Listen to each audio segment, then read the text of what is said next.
સ્વાગત છે વિદ્યાર્થી મિત્રો। તો આજે આપણે બેઝિક મેથેમેટિક્સમાં પાર્ટ 3 તરફ જઈએ। તો કાલે આપણે ઓએલએસટીસીનો નિયમ જોયો હતો। પાછો એક વખત યાદ દેવડાવી દો તમને ઓએલએસટીસીનો નિયમ। તો કે આપણી પાસે એક આ સર્કલ છે, એમાં આપણે અહીંયા ઓલ લખીએ છીએ, અહીંયા એસ લખીએ છીએ, અહીંયા ટી અને સી, અહીંયા બધા વિધેય ધન હોય, અહીંયા સાઇન અને કોસેક ધન હોય, અહીંયા ટેન વિધેય હોય અને કોટ વિધેય ધન હોય, અહીંયા કોસ અને સેક ધન હોય।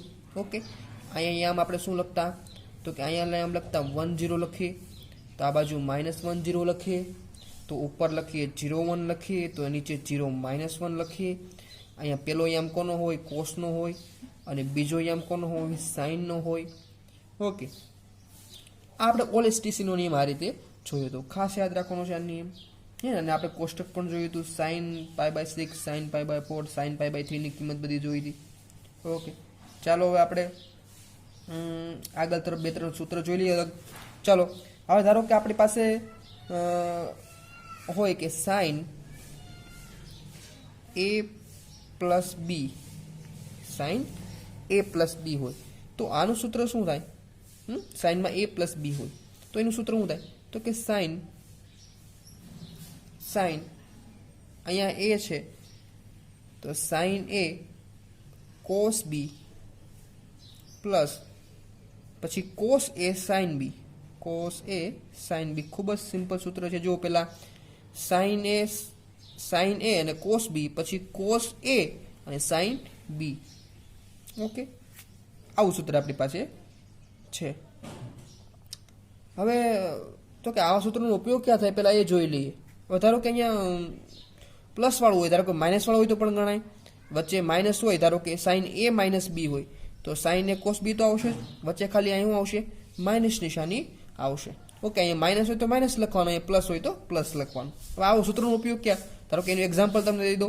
ચાલો એક્ઝામ્પલ એક દઈ દો, તો કે sin આપણી પાસે સૂત્ર છે, ધારો કે a બરાબર છે 30 degree, sin 30 degree plus 45 degree, આવું મારી પાસે કિંમત ધારો કે આવી, sin 30 પ્લસ 45 ડિગ્રી આવી મારી પાસે આવી। તો શું કરવાનું, પહેલા sin a કઈ છે આમાં 30 છે, એટલે sin 30 ડિગ્રી, sin 30 ડિગ્રી ગુણાકારમાં શું આવશે, cos b એટલે cos 45 ડિગ્રી, વચ્ચે પ્લસ છે તો અહીંયા પ્લસ હતું પ્લસ આવશે, cos a કેટલા છે 30 ડિગ્રી, અને sin b કેટલા છે 45 ડિગ્રી। તો આ રીતે આપણે ગોઠવી દીધું સૂત્ર પ્રમાણે। હવે sin 30 ની કિંમત કેટલી થાય, તો કે 1/2 થાય, cos 45 કેટલા થાય, 1/√2 થાય, વચ્ચે પ્લસ cos 30 કેટલા થાય, તો કે √3/2 થાય, અને sin 45 કેટલા થાય, 1/√2 થાય। તો અહીંયા જો કેટલો જવાબ આવ્યો, 1/2√2 પ્લસ √3/2√2, આ બંનેમાં નીચે કોમન, તો 2√2 નીચે કોમન, ઉપર આવશે 1+√3। તો જો sin 30 plus 45 degree, sin 30 plus 45 ડિગ્રીની કિંમત આપણને મળી ગઈ। sin 30 પ્લસ 45 એટલે કેટલા થયા, 40 ને 75 ડિગ્રી, તો sin 75 ડિગ્રીની કિંમત આપણને મળી ગઈ કે નહીં? તો આ રીતે કિંમત ગોતવા માટે આનો ઉપયોગ થાય સૂત્રનો। ઓકે, તો આ સૂત્ર આપણે આવા જ સૂત્ર જોઈ લઈએ। ચાલો આ સૂત્ર જોઈ લીધું। આ રીતે કોસનું પણ સૂત્ર લખાવું તમને। ચાલો કોસનું સૂત્ર શું થાય, તો કે cos a પ્લસ બી હોય, cos a પ્લસ બી હોય તો સૂત્ર શું થાય, તો કે cos a cos b minus sin a sin b। આમાં જો ઉલટું છે, પ્લસ છે તો અહીંયા માઇનસ આવે છે, પેલા cos a cos b minus sin a sin b। આ ખૂબ જ સિમ્પલ સૂત્ર છે। હવે ધારો કે અહીં વચ્ચે માઇનસ નિશાની હોય તો cos a માઇનસ b હોય તો શું થઈ જાય, અહીં પ્લસ નિશાની આવે। ખાસ એક જો નિશાની અહીં ઉલટી આવે, જો અહીંયા વચ્ચે પ્લસ હોય તો હું આવે માઇનસ આવે, અહીંયા માઇનસ હોય તો અહીં શું આવે, પ્લસ આવે। ઓકે, આ 4 સૂત્ર આપણે જોઈએ એક સાથે, 4 સૂત્ર। ચાલો પછી આવી રીતે tan થીટાનું જોઈએ।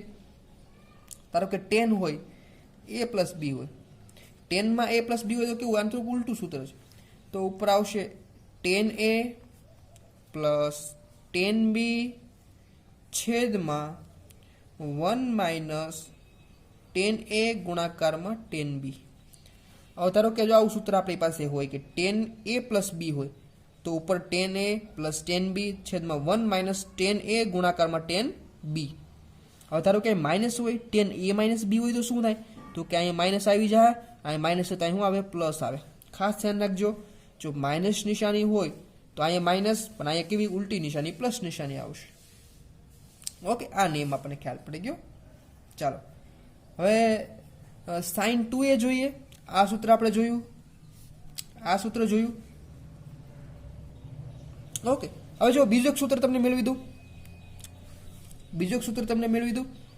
ચાલો આ સૂત્ર ઉપરથી મેળવી દઉં. જો અહીંયા આ મારી પાસે શું છે? સાઇન a પ્લસ બી છે. હવે ધારો કે a પ્લસ બી જગ્યાએ બે સરખું હોય તો જો અહીંયા સાઇન છે, અહીંયા a છે, અને પ્લસ કરીને પાછા એ હોય, સાઇન એ પ્લસ, બંને ખૂણા સરખા હોય તો શું થઈ જાય? અહીંયા સાઇન એ કોસ એ પ્લસ કોસ એ સાઇન એ થઈ ગયા. બંને એ ખૂણા છે તો જો અહીંયા સાઇન એ કોસ એ અને અહીંયા સાઇન એ કોસ એ, તો બે વખત થઈ ગયા, બે વખત સાઇન એ કોસ એ. અને આને શું લખાય? એ પ્લસ એ એટલે 2a લખાય, તો સાઇન 2a. તો આપણને નવું સૂત્ર મળી ગયું. જો અહીંયા સાઇન 2a ધારો કે તમને પૂછવું હોય અથવા સાઇન 2 એની જગ્યાએ કોઈ પણ ખૂણો હોય, 2 થીટા હોય ને, સાઇન 2 થીટા હોય તો શું થાય? 2 sine theta into cos theta. એટલે એ હોય તો 2a બરાબર શું થાય? 2 sine into cos A. Okay, આ સૂત્ર. આના બરાબર એક બીજું સૂત્ર પણ લખી શકાય મિત્રો, ખાસ ધ્યાન રાખજો. આના બરાબર એક સાઇન 2a બરાબર બીજું સૂત્ર પણ છે. કયું સૂત્ર છે? તો કે 2 10 પદમાં છે, 2 10a છેદમાં 1 પ્લસ 10 સ્ક્વેર એ. 2 10a છેદમાં 1 પ્લસ 10 સ્ક્વેર એ. તો એના પદમાં પણ એક સાઇન 2a નું સૂત્ર છે. ઓકે, તો આ સૂત્ર યાદ રાખવાનું સાઇન 2a નું. એવી રીતે આપણે કોસ માટે સૂત્ર જોઈએ. કોસ 2a જોતું હોય તો કેમ મળે? તો કે અહીંયા એ હોય, બીની જગ્યાએ શું હોય? એ હોય, તો એનું સૂત્ર લખીએ cos a plus a, a plus a. તો શું થાય?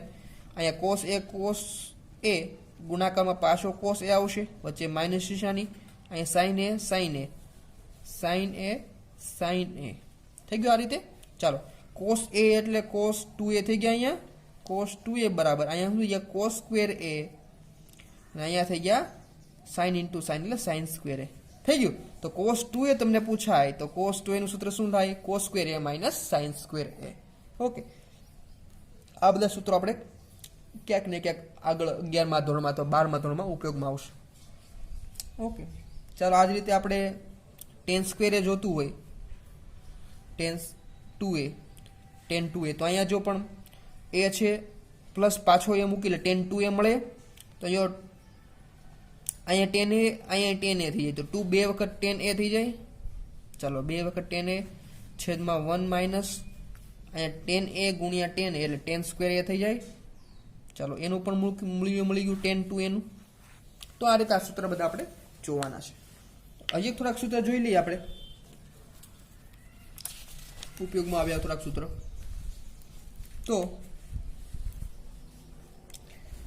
ધારો કે મારી પાસે હોય સાઇન a પ્લસ બી અને પ્લસ સાઇન a માઇનસ બી, આવું મારી પાસે કોઈ સમીકરણ છે, સાઇન a પ્લસ બી અને સાઇન a માઇનસ બી. તો આના બરાબર શું લખાય? તો કે 2 સાઇન a અને કોસ બી. શું લખાય? 2 સાઇન a અને કોસ બી. ઓકે, ખ્યાલ પડ્યો?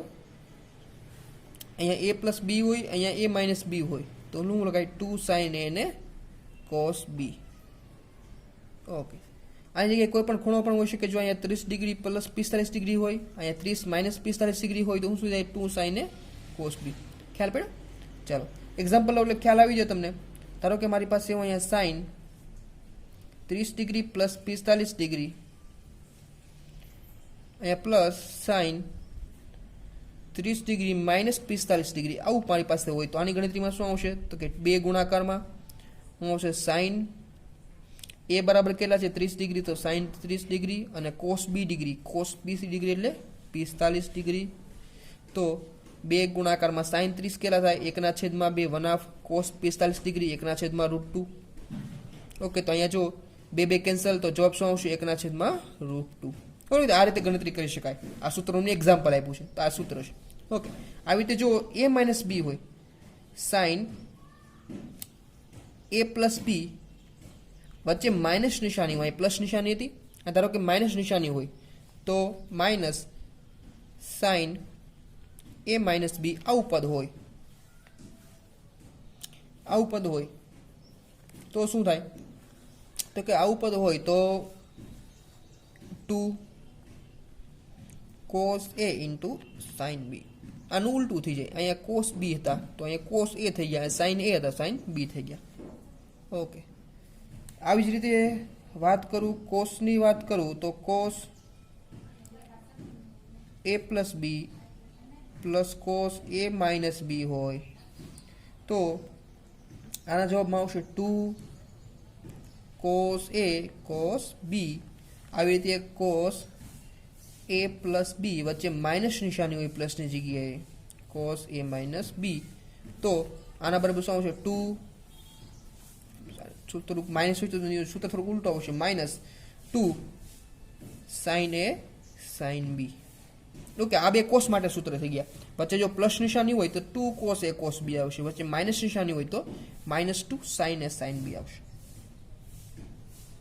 ઓકે, આ નિયમ એમના માટે થઈ ગયા. ચાલો હવે હજી એક સૂત્ર છે તો કે sin c plus sin d હોય, sin c plus sin d હોય તો આનું સૂત્ર કઈ રીતે sin c plus sin d હોય તો કે 2 sin c plus d by 2 sin c plus d by 2 અને cos c minus d by 2. Okay, આનું sin c plus sin d હોય તો 2 sin c plus d by 2 અને cos c minus d by 2. Okay, એવી જ રીતે sin c minus sin d હોય, વચ્ચે જો માઇનસ નિશાની હોય પ્લસની જગ્યાએ તો શું થઈ જાય? તો કે 2 cos આવશે, cos પહેલા આવશે c પ્લસ d બાય 2 અને sin છેલ્લા આવશે sin c minus d by 2.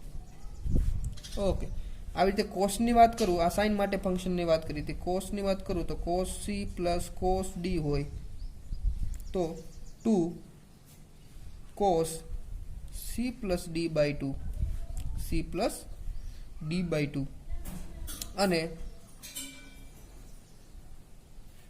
sin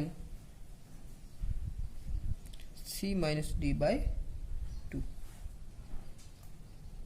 એવી રીતે વાત કરીએ cos c minus cos d હોય, વચ્ચે માઇનસ નિશાની હોય તો 2 sin c plus d by 2 અને sin c minus d by 2. Okay, આ સૂત્ર છે અત્યારે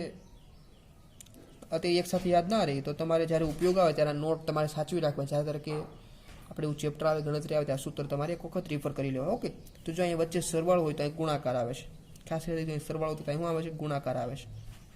ઓકે, અહીં સરવાળો છે તો અહીં ગુણાકાર આવે છે, અહીંયા સરવાળો સામે આવશે ગુણાકાર આવે છે. ઓકે, તો આ રીતનું આપણે સૂત્ર જોયા. હવે ઘણા મિત્રોને ઘાતના દાખલા હોય એમાં ઘણાને પ્રોબ્લેમ પડતો હોય તો એનું પણ આપણે અત્યારે થોડીક વાત કરી દઉં. ઘાતવાળા દાખલા હોય એમાં ઘણા મિત્રોને તકલીફ છે તો વાત કરી દઈએ. ધારો કે જો મારી પાસે આવું હોય 1/10 હોય, 1/10 હોય મિત્રો.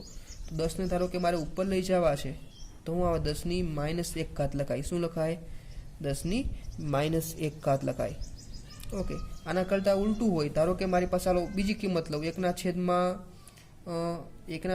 હું લઈ લઉં કે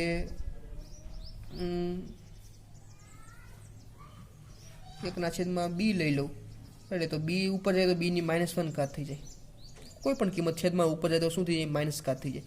1/10 ની 10 હોય અને ઉપર જાય તો 10 ની -10 થઈ જાય, ઉપર જાય તો -1 થઈ જાય. આનાથી ઉલટું ધારે કે ઉપર કોઈ પદ હોય 10 ની 20 ઉપર છે, 10 ની 20 ઉપર છે. હવે એ નીચે લઈ જવા હોય તો મારે શું કરવું પડે? 10 ની -20 કરવા પડે. ઉપર હોય નીચે જાય તો શું થઈ જાય? ઉપર હોય નીચે જાય માઇનસ થઈ જાય, અને માઇનસ હોય ઉપર જાય તો ધન થઈ જાય. ઓકે, આ એક ખાસ યાદ રાખવાનું છે. ધારો કે હવે બીજું છે કે મારી પાસે હોય કે a ની 10 હોય પ્લસ a ની 5 હોય તો ખાસ યાદ તો આ બેનો સરવાળો મિત્રો થાય નહીં, આ બેનો સરવાળો થાય નહીં. આ બેનો સરવાળો કરો તો શું કરવું પડે? ઉપર ઘાતનો સરખી કરવી પડે, ઘાત કેવી પણ કરવી પડે, સરખી કરવી પડે. પણ આનાથી ઉલટું જો આવું હોય તો એની 10 ઘાત હોય, ગુણાકારમાં એની 5 ઘાત હોય. ગુણાકાર છે જો આધાર સરખો છે, આધાર સરખો છે, ઘાતનો શું થાય, સરવાળો થાય. તો એની કેટલી ઘાત થઈ જાય, 15 ઘાત થઈ જાય. કેટલી થઈ જાય, 15 ઘાત થઈ જાય. ઓકે, ધ્યાન રાખજો, આધાર સરખો છે, ઘાતનો શું થાય, સરવાળો થાય. 10 ને પ્લસ 5 એટલે 15 ઘાત થઈ જાય.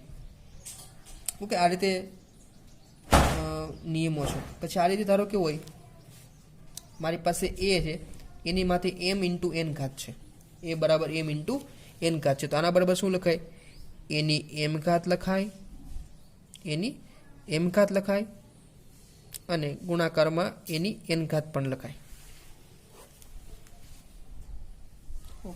પછી ધારો કે આવું પાછી મારી પાસે હોય એ m ની માથે n ઘાત હોય, એની માથે m ઘાત હોય, તો શું લખાય, એની m ઇન્ટુ n ઘાતનો શું થાય, ગુણાકાર. ધારો કે મારી પાસે ચાલો 10 નો વર્ગ છે, એની માથે 3 ઘાત છે, તો શું થાય, આ બેનો ગુણાકાર થાય. 10 ની 3 દુ 6 ઘાત. ઓકે, ચાલો આ ખબર પડી ગઈ. ચાલો લોગના નિયમો જોઈએ. લોગના નિયમો જોઈએ. તો લોગના નિયમો ખૂબ જ સરળ છે. તો ધારો કે મારી પાસે હોય લોગ m ની n ઘાત હોય, લોગ m ની n ઘાત હોય, તો ઘાત ક્યાં આવશે, આગળ આવશે, n ઘાત આગળ આવે, into log m. Okay, n ઘાત હોય ક્યાં આવશે, આગળ આવશે. આ રીતે બીજો નિયમ જો ધારો કે લોગ m ઇન્ટુ n હોય, ગુણાકાર હોય, તો log m plus log n બંનેનો શું થાય, સરવાળો થાય. આ રીતે લોગ m ના છેદમાં એને ભાગાકાર હોય, શું હોય, ભાગાકાર હોય તો શું થાય, તો કે log m minus log n. ભાગાકાર હોય તો બાદબાકી થાય અને ગુણાકાર હોય તો શું થાય, સરવાળો થાય. આ ખાસ લોગના નિયમો યાદ રાખવાના છે. પછી ધારો કે તમને પાસે ln આપ્યું હોય, શું આપ્યું હોય, ln x. તો લોગનો જ એક બીજો પાર્ટ છે ln x. ઓકે, તો ln x તમને ધારો કે કોઈ પણ જગ્યા આપે, એક જગ્યાએ કોઈ પણ કિંમત હોય, તો એને તમારે લોગમાં ફેરવવો હોય તો શું કરવાનું, તો કે 2.303 વડે ગુણવાનું ને શું કરી નાખવાના, લોગ x કરી નાખવાના. ઓકે, ln x માં તમને ધારો કે કોઈ કિંમત આપે તો એને પહેલા 2.303 વડે ગુણવાના અને ઇન્ટુ લોગ x કરી દેવાના. ઓકે, તો આ એમના નિયમો છે, લોગના નિયમો. ઓકે, પછી જેમ વધારે નિયમો એવા આવતા હોય તો આપણે કહેતા જઈશું. Okay, thank you.